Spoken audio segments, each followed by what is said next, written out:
नमस्कार दोस्तों, स्वागत है आपका हमारे YouTube चैनल पर। आज हम बात करेंगे बिहार के पूर्व मुख्यमंत्री और हम के नेता जीतन राम मांझी के चिराग पासवान पर एक और बड़े हमले को लेकर। जी हां, जीतन राम मांझी ने चिराग पासवान के राजनीतिक अनुभव को लेकर काफी कड़ी टिप्पणी की है। उनका कहना है कि चिराग पासवान की राजनीति बहुत छोटी और कम अनुभव वाली है, जबकि उनके पिता रामविलास पासवान की राजनीति काफी बड़ी थी। मांझी ने कहा कि चिराग बहुत कम समय से राजनीति में है और बिहार की लॉ एंड ऑर्डर की स्थिति पहले जैसी गंभीर नहीं है जैसे 2005 से पहले हुआ करती थी। मांझी ने साफ साफ कहा कि बिहार में कानून व्यवस्था को सुधारने का काफी काम किया गया है और पहले तो क्रिमिनल आसानी से सीएम आवास तक पहुंच जाते थे और समझौता करके फिरौती छोड़ दिया जाता था, लेकिन अब ऐसी स्थिति नहीं है। चिराग को यह समझना चाहिए कि अब त्वरित गति से कानूनी कार्रवाई होती है और कानून अपना काम बराबर कर रहा है। देखिए, चिराग जी की राजनीति जीवन बहुत थोड़ा है। लंबा राजनीतिक जीवन उनके पिताजी का था। तो जो देखा है 40 वर्ष से 45 वर्ष से कि बिहार में क्या हो रहा है, वो तुलना कर सकता है कि पहले क्या हो रहा था और आज क्या हो रहा है। तो जो जन्मता है आदमी और बरसात होती है तो लगता है कि वो समुद्र आ गया। तो उसी प्रकार से चिराग जी थोड़े दिन से राजनीति कर रहे हैं। बिहार में क्या हो रहा था, क्या जा रहा था, उनके पिताश्री जानते थे, भाई रामविलास पासवान जी। तो हम 44 वर्ष से राजनीति में हैं, हम भी बहुत उठा-पटक देखा है।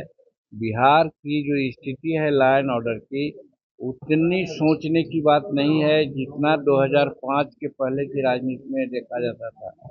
हाई कोर्ट तक के ने कहा था हाई कोर्ट ने कहा था कि बिहार में जंगल राज है।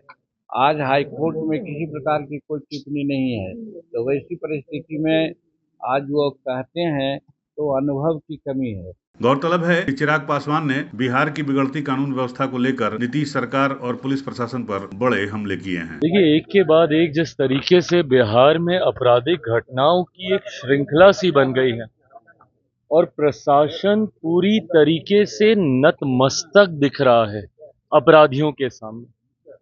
ये बात सही है कि जो ये घटना घटी है, ये जितनी निंदनीय है, जितनी शर्मनाक है, कार्रवाई भी हुई है, गिरफ्तारी भी हुई है, पर पहली बात, ऐसी घटनाएं घट क्यों रही हैं?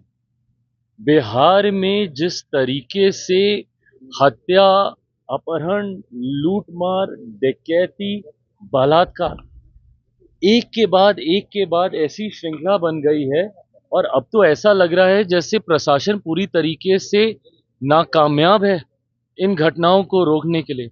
मांझी ने यह भी याद दिलाया कि 2020 विधानसभा चुनाव में भी चिराग पासवान ने इसी तरह की बातें की थी। मांझी ने बताया कि एनडीए जुलाई में एक बैठक करेगी जिसमें सीट शेयरिंग पर अंतिम फैसला 15 अगस्त तक कर लिया जाएगा। गया में हुई घटना पर मांझी ने कहा कि कार्रवाई लगातार जारी है, जो भी दोषी होगा उसके खिलाफ कठोर कदम उठाए जाएंगे और पीड़ित परिवार को उचित सम्मान दिया जाएगा। उन्होंने यह भी कहा कि कई मामलों में एनकाउंटर भी हो चुके हैं, जो यह दिखाता है कि त्वरित कार्रवाई हो रही है। हालांकि कानून व्यवस्था में कुछ समस्याएं हो सकती है, लेकिन सुधार के प्रयास जारी है। यूपी न्यूज 9 के लिए पटना से ब्यूरो रिपोर्ट।